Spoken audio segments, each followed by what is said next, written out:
How's everybody doing? Yeah. Give me thumbs up. Good. There, I saw it. Tim, did I get a thumbs up from you, Tim? I didn't see your thumbs up. Are you good?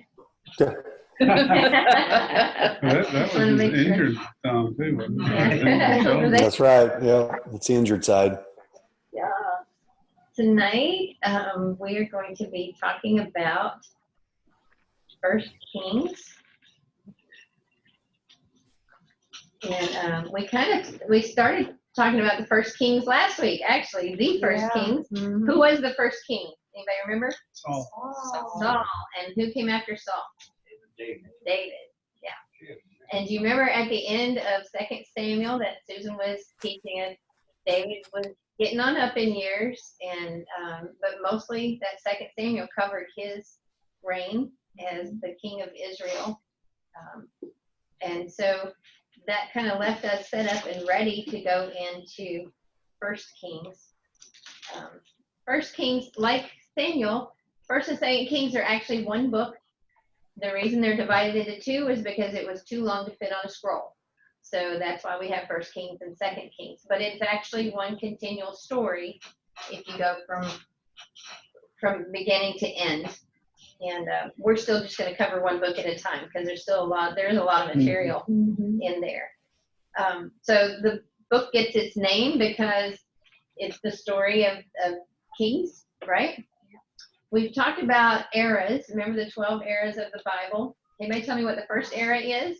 Creation. Creation. Whoop, whoop. Yep. What's the second era? Patriarchs. Yes, patriarchs. And the third? Exodus. Exodus. Very good. Fourth? Anybody there know the fourth? Tim does. He said it last time. Conquest. Conquest. Oh, no, I don't think I said that last time. Oh, No, did that's not. I thought you did. All right, so we've got creation, patriarchs, Exodus, conquest, and that's when they moved into the promised land, right? And the next era after that.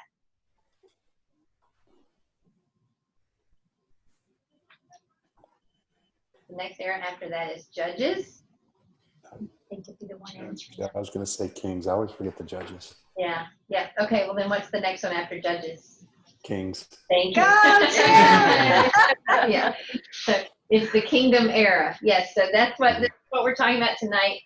And so First and Second Samuel were a part of that, right? Because we saw who was the last judge that made that gap? No, David. The judge that made the gap between judges and kings in the kingdom era. Samuel? Samuel. Samuel. Yeah, Yeah, no, that's I was how about to say, like, it there's was a book named Samuel. after It was Samuel, right? Okay, and so he transitioned us by anointing the king Right. That's that would right. come. Oh, yeah. Yeah. Okay, so then we begin First Kings. So it is in the Old Testament. It is. Does anybody know what book of the Bible it is? 10. Is it 10? 11. 11. Mhm. That's right. Unless you want to count First, Second No. Samuel as one, Mhm. we could find a way for you to be right. Yeah. Okay. Scroll was, yeah. And what Scroll type of wise. book is it? Bryce, what type of book is it? History. History. Very good. Smarty pants. All right. And usually we ask about who is credited with writing the book, and we really don't know who wrote First Kings. Tradition gives Jeremiah credit, the prophet Jeremiah credit for writing it down. But it's more like actually a history book, and takes place over several hundred years. Right. And so it could be one of those books that was added to over time, like they were just keeping records, kind of. You'll see that especially with Chronicles.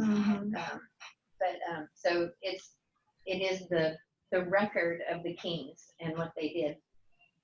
So it could have been a lot of historians or prophets who wrote the book as well. It has 22 chapters. And the timeline that's covered starts in 970 BC, which is in David's last days, and goes to 853 BC with the death of Ahab. So that's only 120 years or so. It's not that long a time period. But there's a lot of stuff that happens in that 120 years. Yeah. A lot. And if we were to talk about what the main purpose of the book is, I think it's kind of twofold. One is to record the history and show what happened in the kingdom era. And the other is also to show the contrast between people who are good and people who are evil and the outcome that those produces, okay? It would have been a really valuable book, and a lot of it this is why they think Jeremiah might have written it, is because it's written in such a way that it explains things to the people who found themselves in captivity and coming back from captivity. And so you'll see where when you read 1st and 2nd Kings, it really does explain this is why the nation of Israel ended up being slaves. So again, much trouble. right? Yeah. And so so it serves a really valuable purpose that way too. All right. So with that being said, then let's get started on our review. So the book of 1 Kings is actually divided kind of into 3 sections.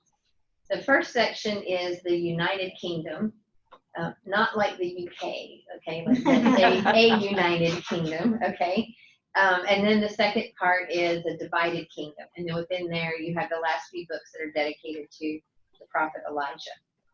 And so the book picks up, as I already said, where 2 Samuel left off. So the first 2 books actually talk about King David's reign and the last years of his reign. And it tells us that David is old and well advanced in years. And so I think, does anybody know how old David was when he died? I should have looked it up, but I believe he was only about 70 when he died.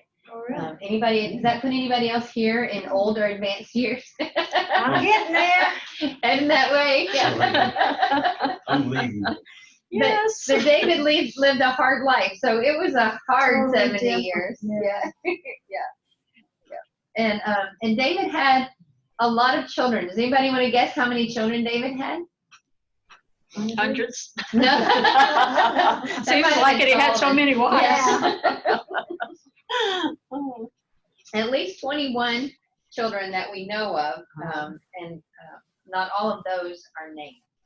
And so I think I have on here a family tree. There we go. Oh, Oh, wow. cool. Can you see that? That's awesome. So I put a circle around David. Do you see that? And then underneath David, the straight lines show who he was married to.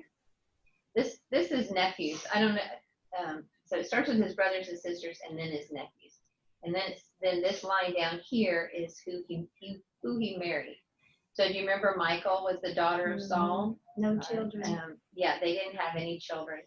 And then I'm not going to try to say all of those names, but we did talk about Abigail, I think, the widow of Nabal. Do you remember her? Yeah. And so Nabal ended up dying, and she became his wife after that.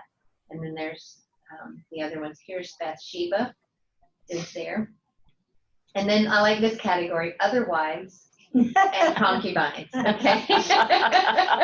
Right. And then if you go down, you'll see the straight lines in terms of the children they had. And notice that all of these are men except for Tamar, which we talked about. That was that in 2 Samuel? Yes. Yes. Okay. So that's the family tree of David. That's pretty impressive, isn't it? Now, isn't that also the same Tamar that was in the lineage of Christ? Or is that a different There is Tamar? a different Tamar. Is that, okay. Yeah, I'm not sure she's in the lineage of, I don't remember a Tamar being in the lineage of Christ. Yeah. So I don't think that's her. Because Christ came through Solomon, which was Bathsheba. Oh, okay, yeah. Yeah. Okay. So anyway, I thought that was impressive. Oh, Mom has Is joined the that call. Ann? That's Hi, Ann. Wave, Ann. And David was 70 Was he? when he died, and he reigned 40 years. Okay. All right. Thank you for looking at Noah. Yeah. Okay. So David had a lot of children. And here's where the issue came in. So David's old and advanced in years, okay? And so it's time to select another king, right? And so the natural choice for David's replacement seemed to be Adonijah, who was his fourth son. Now, why would his fourth son be the natural choice? Who would normally be the choice? First, What happened to his first son? he died, What happened to his second son? got murdered. What happened to his third son? Oh, no. Yeah. Trend. Yeah, there was a little trend there. So do you remember the war that kind of happened between Amnon and Right. who was the other guy? Mhm.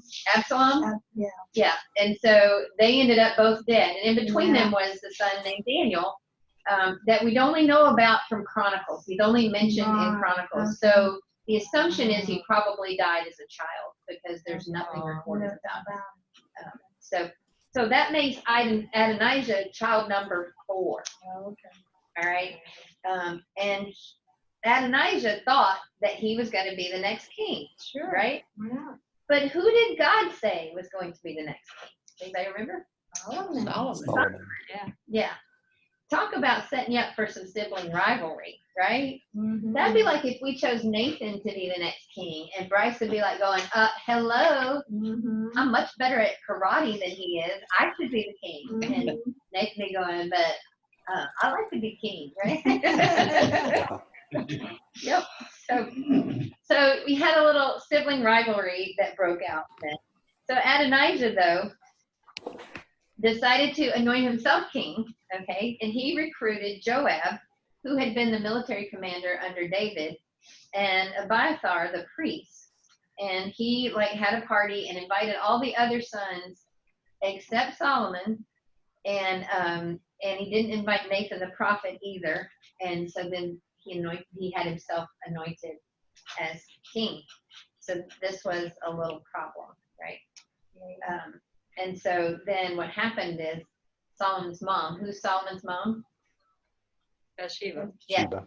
Yeah, she's like, don't be dissing my son because God already said he's gonna be the next king, right? Mhm. So she actually goes to David and says, what happened? Did you do something I didn't know about? Because if you appointed Adonijah king, chances are me and my son are going to end up dead. Mhm. And David says, no, that's not what's supposed to happen. So David told Zadok the priest to take Solomon on his own mule and anoint him as the king over Israel. So now you have 2 kings who have been anointed. And then what happened was when Adonijah heard about it, and riding on David's mule meant that it had David's authority, right? He ran to the altar and begged for mercy. And yes. The third son, died with 3 dart to him or To his heart? Yeah. Okay. Was that Absalom, the the third. third son? Oh, okay. Thank you. That one Thank you. down. Okay. Right. Awesome. Thank you. All right. So Adonijah then runs when he finds out that that Solomon's been anointed. He's like afraid for his life, right? So that'd be like Nathan going, "Oh no, Bryce is gonna kill me because he's gonna be mad that I did that," right? So so he runs to the altar and he grabs onto the horns there and he's like, "I'm not letting go." And so Solomon shows him mercy and says, "Okay, you can go, and I'm not gonna kill you, at least for now." And then we see in scripture where David died after leading Israel for 40 years. And then Solomon took over as king. Weird thing about scripture though, like before David's dying breath, he's telling Solomon, remember this dude, he did this and you need to go kill him. And you remember this, I made a promise, but that I wouldn't kill him, but I need you to go kill him. So you see this kind of settling of the score happening between father and son, where David is telling Solomon to carry out his orders. And then in the process of all that, he ends up killing Adonijah and Joab as well. And so it seems like pretty harsh, but it would have been probably necessary to preserve peace for the kingdom so that they wouldn't always have that fight going on. So that's all that happens in the first couple of chapters. And then you see where Solomon is on the throne and taken over as king. And then chapter 3 tells us that he married the daughter of the king of Egypt. Was one of the first things he did. Was that good or bad? Bad. Bad, yeah. Because she wasn't from Israel, right? Are they supposed to marry people from other countries? No. So the reason that kings did that back then was it made an alliance with other kingdoms, right? So that's a very human way of dealing with other nations, is to unite through marriage. But that's not what God has said to do, right? But that in itself wasn't what got Solomon into trouble. We'll see that he had a tendency to do that over and over and over again. That's what led to the problem. So Solomon, though, did a lot during his reign as king. He built a palace for himself and a palace for his wife. And they were like magnificent, nicer than anything you've ever seen in your life, kind of thing. And he built the temple. And that was really important because David had wanted to build a temple for God instead of the tabernacle. You know, the tabernacle is like a temple. And so David wasn't allowed to build a temple. Do you remember why? Why couldn't? Too much blood on his hands. Yeah. So as punishment, then God said, no, you can't build my temple, or as a consequence, but your son Solomon can. And so Solomon worked with the king of Tyre and brought in cedars from Lebanon to build the temple, and it took him 7 years to build the temple. He also built a wall around Jerusalem, and he built up a lot of cities. So Solomon was a great organizer and builder, and did a lot of great things for the kingdom of Israel, at least at the outset. And one of the stories that we probably remember most about Solomon actually happened in a dream when God came and talked to him. And God said, ask for whatever you want me to give you. And so that just kind of got me thinking about that question, where God says to Solomon, what is it that you want? Whatever you want, I will give you. Mm-hmm. And so I have a little video illustration. Oh boy. We'll see if this one works, okay? Last week the audio was off a little bit. So we'll see. Like there's a button that says share audio. I don't know where that is.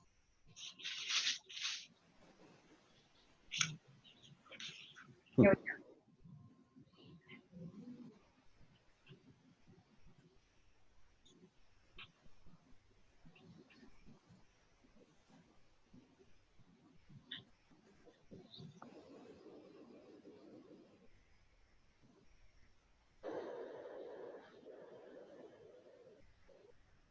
Share your audio? No, you did? Alan, do you know where that button is? Because I don't know where it is. You're on a share screen, go to the top, 3 dots. There it is. Share computer sound. All right, thank you. Yeah. Let's try it again. Gomorrah, California. I want to thank you for the blessing that is my little Shelley. I also want to thank you for the continued strength not to cold cock him with my Bible. All right, Penny, your turn. Okay. Hey, God, what's up? I'm good, but it would be a big help to my family if you could get my brother to stop cooking meth. But no cops, be cool. She also goes a little overboard on the love thy neighbor. Could probably use that chat you had with Mary Magdalene. Leonard, you're up. Wasserman, you're on deck. Okay, I don't know. It's probably a little late to ask you to make me taller.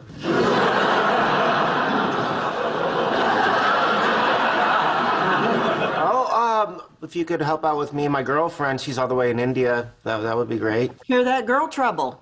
Turns out we were both wrong on that front. How about you? No, thanks. I'm good. I'm really just trying not to burst into flames. Rajesh? He says he's having trouble dropping those last 5 pounds. I might have gone with the talking to girls thing. Yeah, no, you only get one wish. Oh, that was a good one. I hope that was okay to share. I think about that a lot because sometimes I'm like, I'll ask people, how would you like me to pray for you? And they'll tell me, and I'm thinking, I would have gone with that other thing. Yeah. But it does beg the question. Yeah. What would you ask God for? If you could ask God for one thing, what would it be? Anybody have any ideas? 3 more wishes. Always fun in every crowd. 3 more wishes. Salvation for my family. Yeah. That's a good one. Anybody else?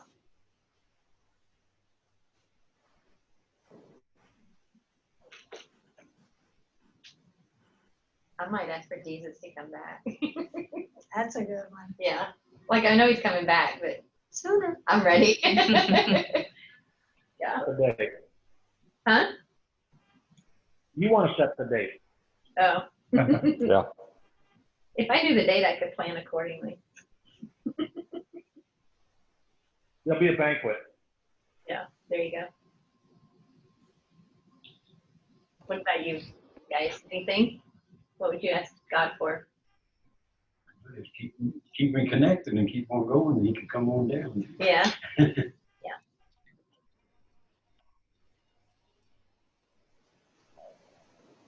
A new place to live, Dola. I would go with the other one. Yeah. That's a good one, but I was Yeah. thinking renewed health. Yeah. Yeah. Yeah. That's a good one too. I think so. Good questions. Does that mean I get two? I I get 2 wishes.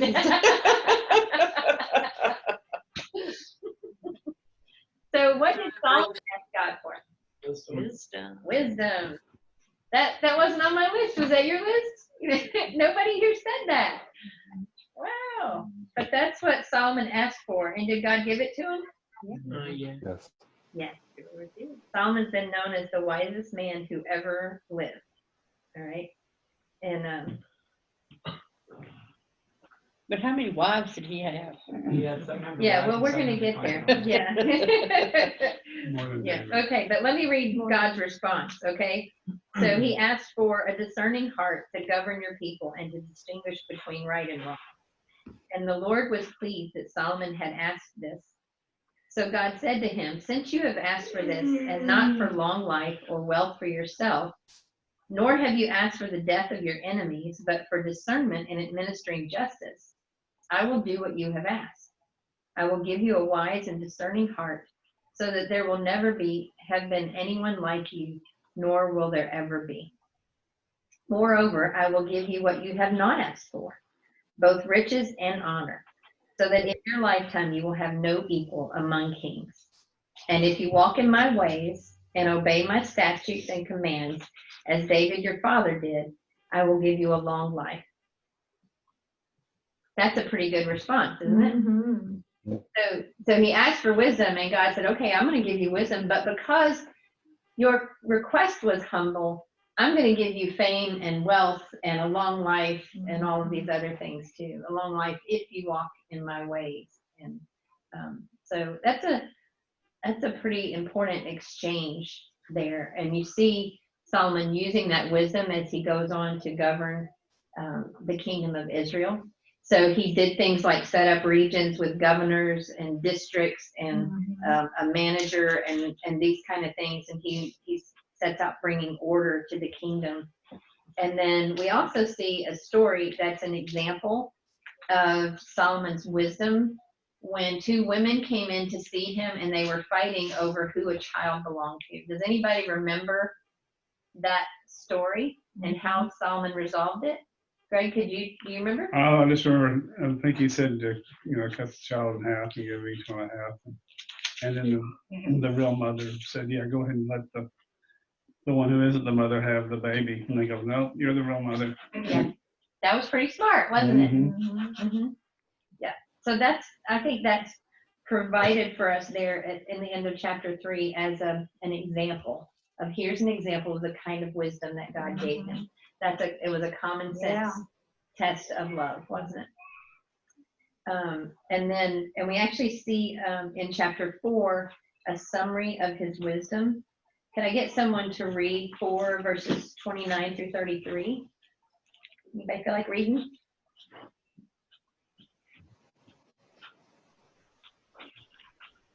Versus what? 29 through 33, or 34, right?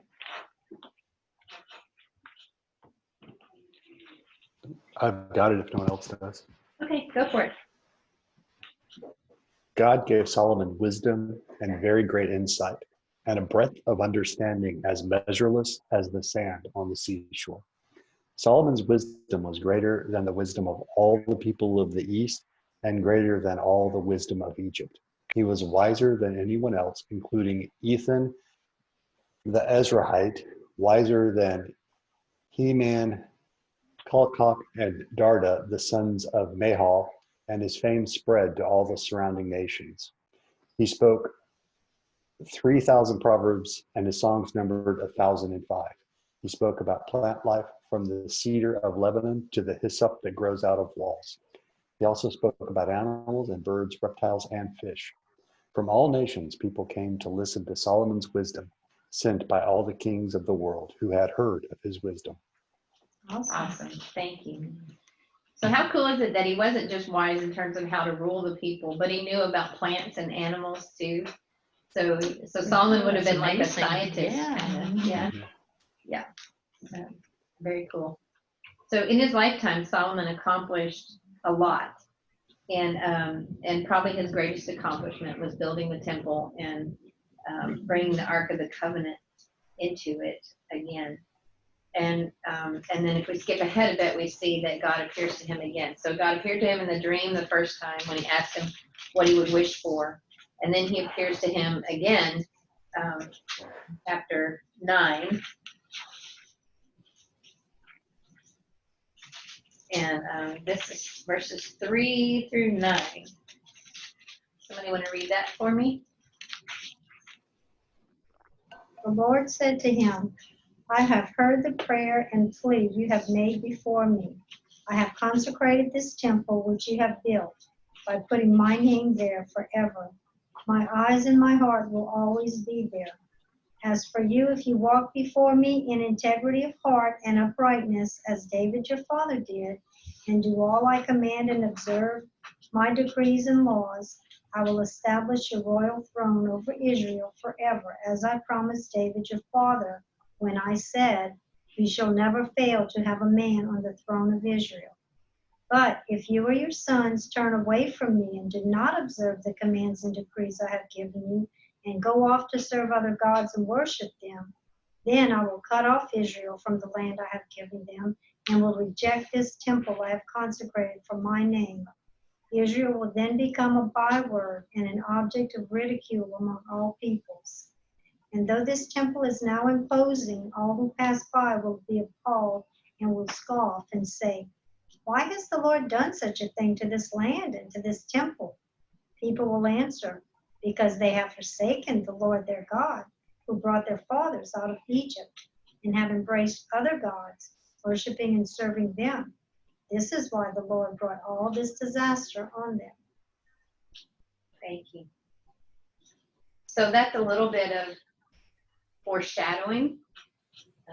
It's a warning and kind of a prediction about what's going to happen later on, unfortunately. So Solomon accumulated a lot of things, and you can read all about that in 1 Kings, right? So he had a whole fleet of ships, and he had towns that he would accumulate and that he would build up and redo. He had gold and silver and chariots. And unfortunately, he also accumulated women. So So we'll read about that in 11 verses 3 through 6.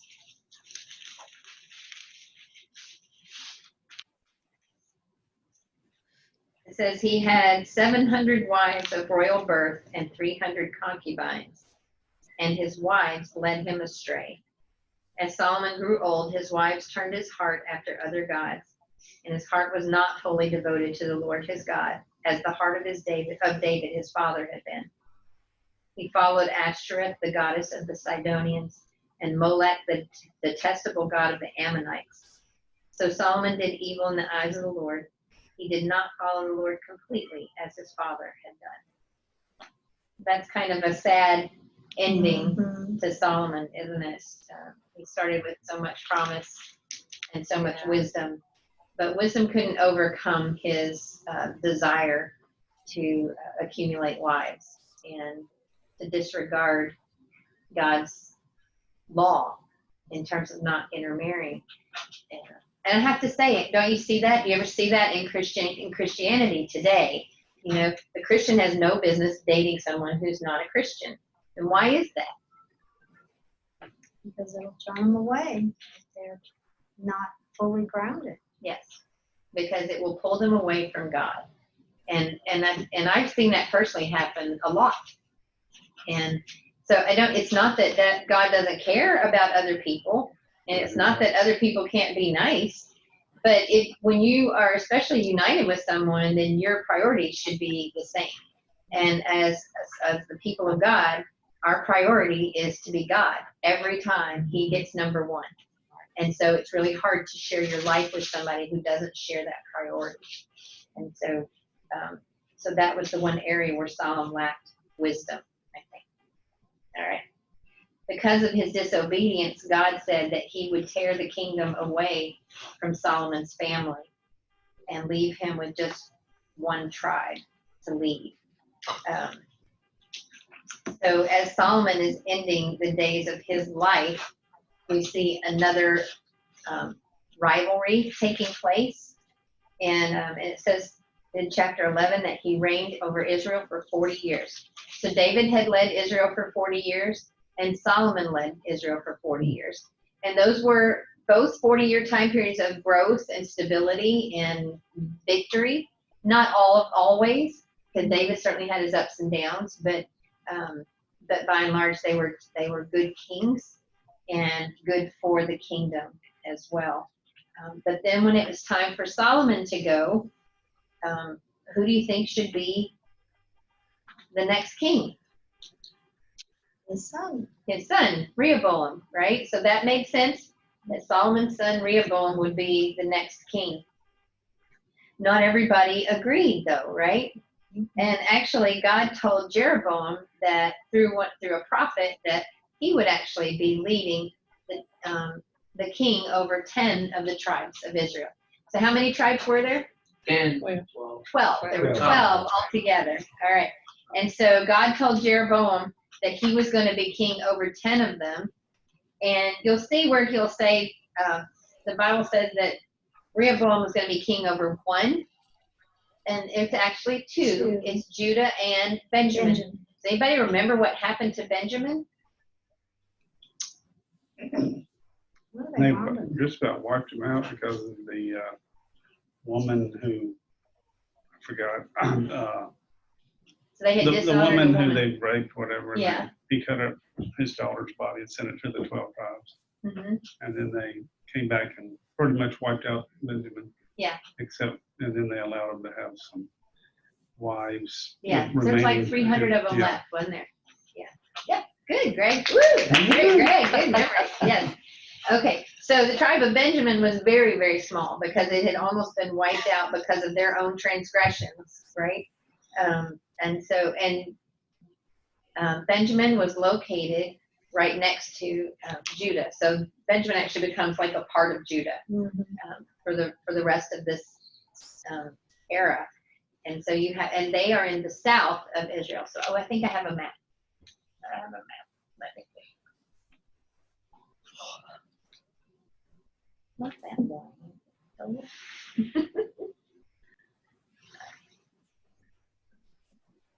right. There we go. So this is what the kingdom ends up looking like. This is the sea over here, and you see that Israel and these 10 tribes are here at the top. That's the northern kingdom, and Judah down here at the bottom is the southern kingdom. And so Judah would include Benjamin, and Israel includes not just the ones on the west side of the Jordan, thank you, but also on the east side. You remember those 2.5 tribes that stayed there. So, yeah. That makes sense? Everybody tracking? After God told Jeroboam that you're going to be the king over 10 of the tribes, then word got back to Solomon about that. And so Jeroboam kind of ran and hid, and because Solomon wasn't happy about that. And so he stayed hidden in Egypt until after Solomon died, actually. And then we see Jeroboam coming back to the kingdom that God had promised him, right? And so when he comes back, he goes to see Rehoboam, because Rehoboam has now been anointed king.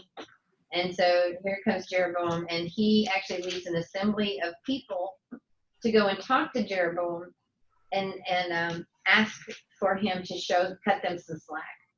So under Solomon's reign, the people of Israel worked very hard because they were building a lot, right? So they would have been the laborers for building the temple and cutting down the trees. And although they got some of that from other countries within their own borders, they would have been working very hard. And so, and do you remember what God told the Israelites about if you want a king? Remember, you're going to have to work for the king. He's going to make you work for him and take your children to be. Yes. And that's what was happening. And so even though Solomon was a good king, they were working very hard. And so the people were tired of it. And they're like, okay, now we've built everything. Could we just have some rest, right? So, so Jeroboam leads an assembly to go and talk to Rehoboam about it. And he says, your father put a heavy yoke on us, but now lighten the harsh labor and the heavy yoke he put on us, and we will serve you. And so, and that really struck me as what a great opportunity for peace in that moment, because here's Jeroboam, who God has said, you're going to be king. So he's probably feeling a little entitled, right? But he comes back to Rehoboam and he's respectfully saying, if you'll cut us some slack, then we'll serve you. And so I want to look at how Rehoboam responds to that, because first he said, well, give me 3 days to think about it and then come back and I'll tell you. So in that 3 days, then Rehoboam consults some different people. Dan, I wondered if you could read from chapter 12, verse 7. Verse 7? Yeah, because this is where Rehoboam consults the elders. They replied, if today you will be a servant to these people and serve them and give them a favorable answer, they will always be your servants. Good, thank you. Yeah. So that was the advice of the elders, those who they had served under David, and they're like, this is a good chance, and if you'll be a servant to them, then they'll be faithful to you. But Rehoboam wasn't really happy with that answer, so then he went and asked younger people for their advice. These were his peers, right? Bryce, I wondered if you would read verses 10 and 11 for us. Gotcha. The young men who had grown up with him replied, these people have said to you, your father put a heavy yoke on us, but make our yoke lighter. Now tell them, my little finger is thicker than my father's waist. My father laid on you a heavy yoke. I will make it even heavier. My father scourged you with whips. I will scourge you with scorpions. 3 days later, Jeroboam and all the people returned to Rehoboam, as king had said, come back to me in 3 days. All right. So they came back for the answer. And who do you suppose we will listen to? Anybody know? Peeps. The wrong ones. Oh, the wrong ones. Yeah, the young ones. Yeah. Isn't that just par for the course, isn't it? Okay, think about it. How much easier is it to listen to people who are like you and who agree with you, right? And who are your buds, right? And they're, his friends are probably going, yeah, get them to serve us so we can kick back and have some parties, right? but so anyway, that's who Rehoboam listened to, was his peers and not his elders. And so let me read you the response of the people then. When all of Israel saw that the king refused to listen to them, they answered the king, "What share do we have in David? What part in Jesse's son? To your tents, O Israel, look after your own house, O David." So the Israelites went home. And so what that was is them saying, you're not our brothers. We don't really want to be a part of you. And so in that moment, then you see the division happen between the two. So Rehoboam continued to rule over Judah and Benjamin, and then Jeroboam ruled over Israel, the other 10. And then it tells us that Rehoboam actually gathered an army together, and he had 180,000 fighting men in just his tribe, but God told them to go home and not fight their brothers. And so it was like God was allowing this division to happen. All right. And then the temple was, anybody remember where the temple was? In Jerusalem. In Jerusalem, and that was located in Judah. So Jeroboam then up in Israel didn't want all the people going to Jerusalem to worship. So what did he do? He made a new place for them to worship. He made new places for them to worship. Yeah. And he formed 2 golden calves and put one in Bethel and the other in Dan, saying, "Here are your gods, O Israel, who brought you up out of Egypt." He built shrines and appointed his own priests who were not Levites and made up his own festivals. So you can see him trying to shape the culture of his tribe so that they're no longer dependent on the others. But do you think he should have known that a golden calf was not a good idea? Yeah. Really? Surely word came down. Yeah. What happened? I think so. Right. Yeah, we tried that once. It didn't go well. Yeah. I think there's a book about it or something. Mm-hmm. Yeah. So Jeroboam got several warnings along the way. And at one point, his son got sick, and so he sent his wife to a prophet. And the prophet told him that the boy was going to die, and also said that that boy was the only good thing in his house. And so he issues him another warning. But the truth is, Jeroboam was an evil king. He ruled Israel for 22 years. Rehoboam didn't turn out to be that much better. Judah ended up turning to evil as well, and he ruled over them for 17 years. And each one of them was replaced by a son, but Jeroboam's son only ruled for 2 years, and Abijah in Judah only ruled for 3 years. And during that time, the temple was raided, and a lot of the gold and the furnishings were carried away and back to Egypt. And all of this because the people are starting to turn away from God. Okay. So, let's see. So then what you see is the succession of kings in Israel. So we're not going to go over all the kings, but let me share that screen with you.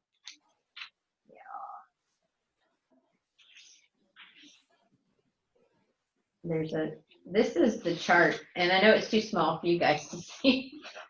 You see how the chart starts at 1000 BC, and we're down in here with Jeroboam, and see how you have these 2 running concurrently, right? So here's the tribes, the kings of Judah, and here's the kings of Israel. And neither of them last particularly for long periods of time, but Judah ends up lasting longer as a kingdom. But we'll get more into those stories later. So we're up here between the 800 and 900. That's the period that's covered in 1 Kings. And you see where it goes from one king to the next,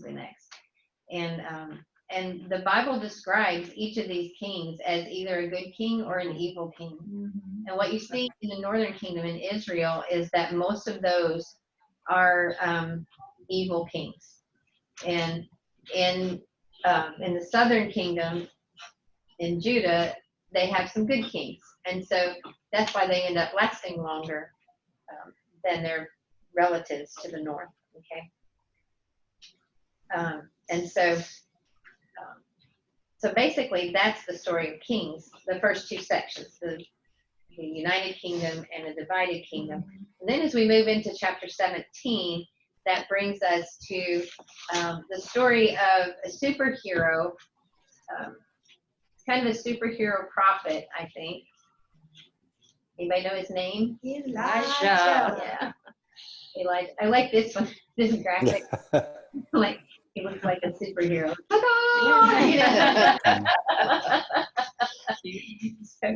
And one of the things that you'll notice, if you read through First Kings, you'll see that there are prophets scattered throughout.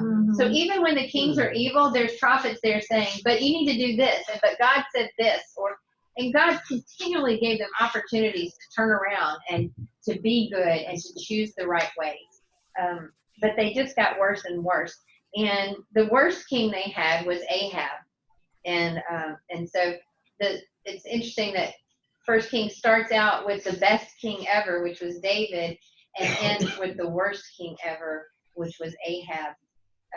And Ahab actually ended up, he married Jezebel and ended up worshiping Baal. And so he built temples and altars to Baal and set up Asherah poles. And scripture says he did more to provoke the Lord to anger than all the kings of Israel before him. And so, Ahab was king of Israel, the northern kingdom, all right? And that's where Elijah lived. And in Elijah's day, there was a big drought in the land, and they were getting kind of desperate. And at one point, Elijah goes to Ahab on God's direction and tells him that the drought is not going to end until he says it does, until he says it's time. And this makes Ahab mad. And so Elijah then runs to the Kerith ravine to hide from Ahab. And that's where we see one of the first miracles happen that's reported about Elijah. Does anybody know who brought him food? The ravens. The ravens, yeah. So birds actually delivered meat and bread to him. Oh, really? I know. Like, where'd the bird get meat? Yeah. You know, and it sounds gross. And ravens are not a particularly highly regarded bird either. But God used them to take care of his prophet. So that's kind of cool.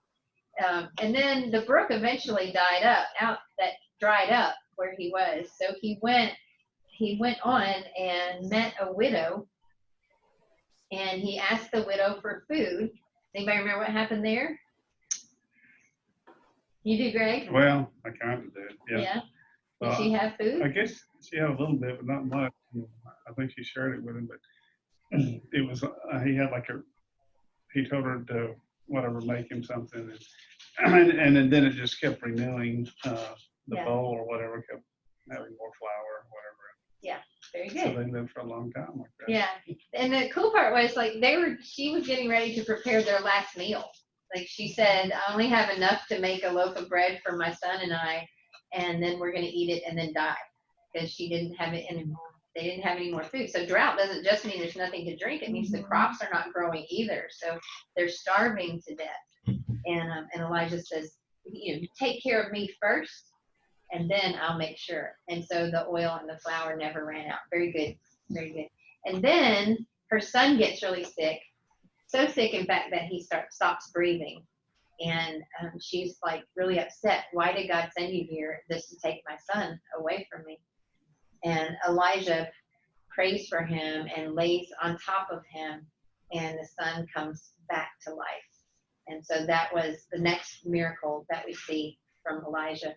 Interestingly enough, then after the boy comes back to life, she says that now I believe that what you say is true. Right. You know, We've been eating all this time. And I believe it. like she thought he had some secret supermarket or something that was bringing. Is that under your coat or what? You know, it wasn't until he did that that she actually believed in him. But anyway, that's a cool story. 3 years into the drought, then God sends Elijah back to Ahab. And this is where you see the great superhero battle of all of prophet world taking place. And I love it when he goes back and Ahab says, "What are you doing here, troublemaker?" You know. Yeah. And Elijah says, "I'm not the troublemaker. You're the one who brought all this trouble on you." But that's how Ahab sees Elijah. Then Elijah tells him to summon all the prophets of Baal and Asherah, which was 850 prophets altogether. And they came together, and he's going to challenge them to a little sacrifice kind of duel, right? So they each get a bull to sacrifice, and all of these 850 prophets sacrifice their bull and put it on the altar. And then he says, now call to your God and have him start it on fire. And does that happen? Nope. No fire. And it's really funny. You should read it. He makes fun of them. He's like mocking them. What's the matter? Maybe your God can't hear you. Maybe you should be louder. So they shout louder. And so it says from morning until midday, they shouted and shouted and nothing happened. And then he puts his on the altar. And it was the restored altar. So, and he put 12 stones, one for each tribe on there. And then he puts his bull on there. And what else did he do? Does anybody remember? There was some water around. Yeah. There's a bunch of water on it. Yeah. Anybody here ever tried to light a wet fire? It don't work. Yeah. It doesn't. Yeah, it doesn't. But what happens? It did. Yeah. Yeah. So Elijah prayed, and God sent down fire and burnt up the offering and the altar, right? I mean, that must have been an amazing sight, right? Didn't it consume their stuff too? But didn't they also dig trenches around the altar and fill them And with then water? filled it with water. Yeah. And then the fire consumed the water in Yes. the trenches as well. Mhm. Yeah. Yeah. And he kind of makes a plea. Verses that was, because he makes a great statement to the people who are watching.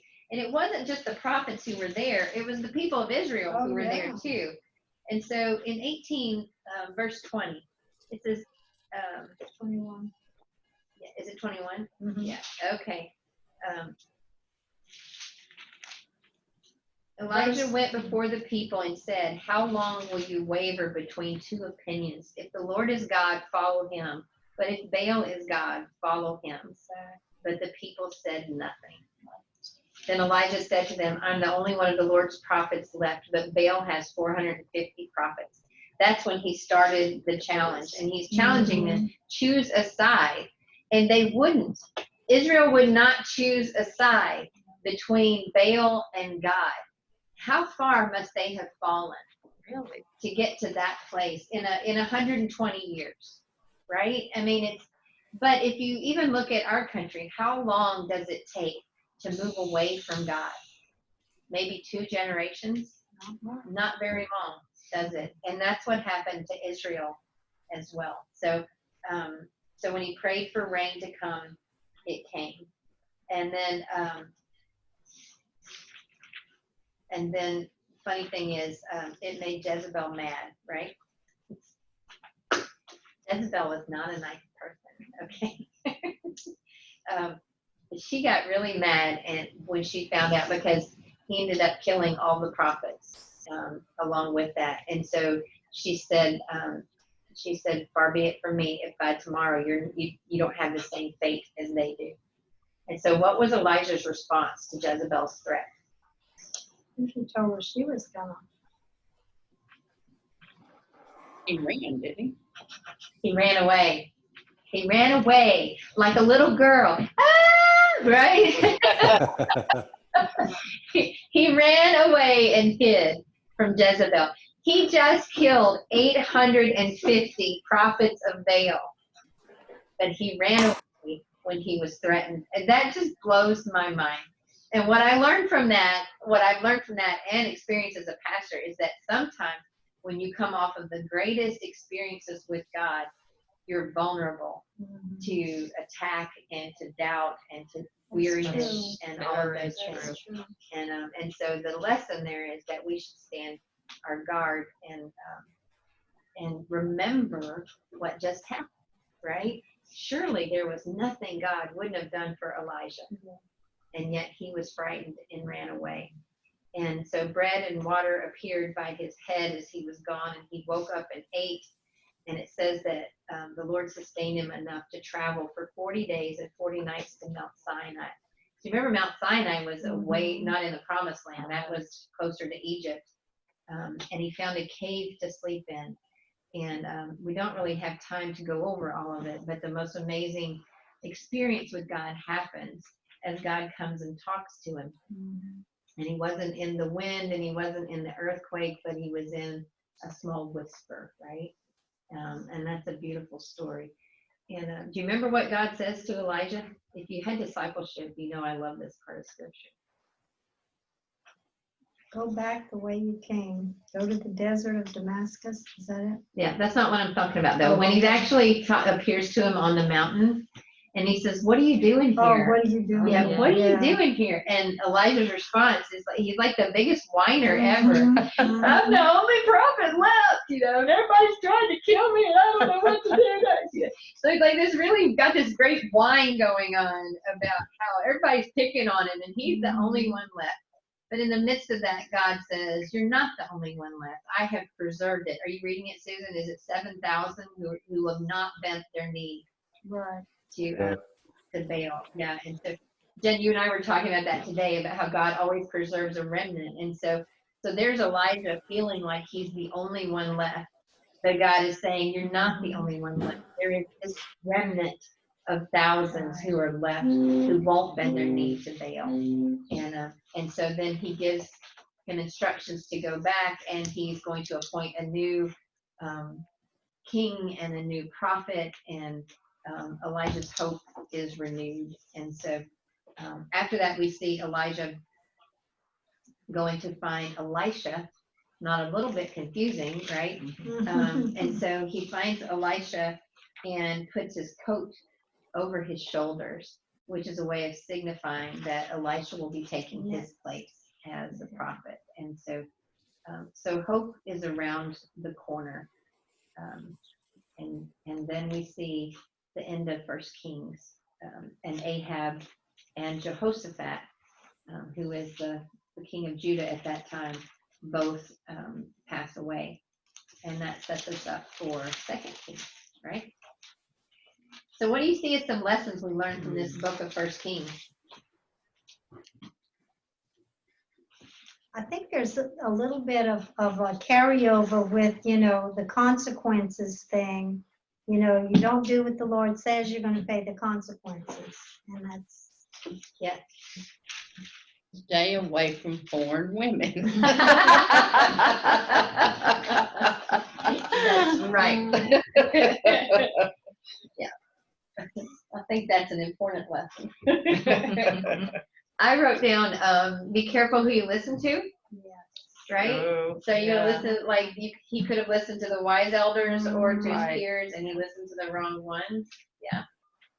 Yeah. And that was like the worst advice ever. And you actually see that theme come up a couple more times too. right. And it was in 2 Samuel too. Yeah. Be careful who you listen to. Carries on. And then I think the lessons we learned from Elijah, first of all, is that our God is greater, right? That there's nothing he can't do, and you are not alone. And that is a tactic of the enemy to convince you that you are alone, that nobody cares about you, or that nobody cares about the same things that you do, or anything the enemy can do to isolate us and to pull us out of the people of God. That's a tactic he uses to defeat us, right? Because we are stronger together. And I think God must have looked at Elijah with so much love and just said, you're not alone. You know, look at these people. And he actually gave him very precise, you know, this person is going to do this, and these people will fight your way into this. And, you know, he plowed that way for Elijah. And I think he does that for us as well, that whatever we're facing, he wants us to know you're not alone, and I'm already ahead of you, and I'm already working out the answer that you need. And so, anybody see Jesus in this book?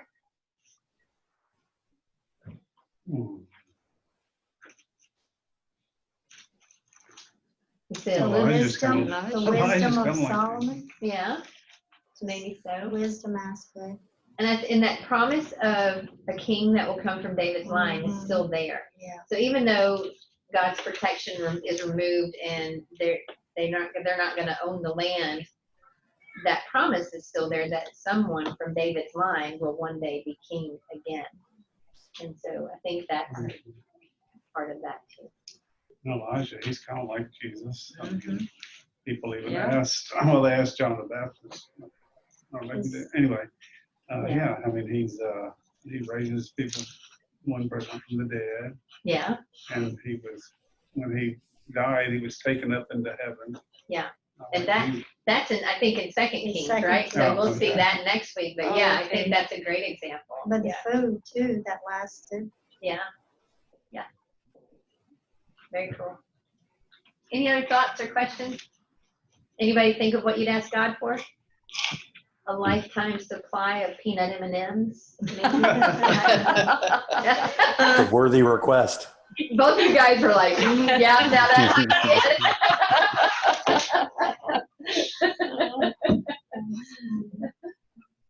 yeah. All right. Awesome. Yes, thank you very much. All right, I'm gonna go ahead and stop the recording and then we'll do a little prayer.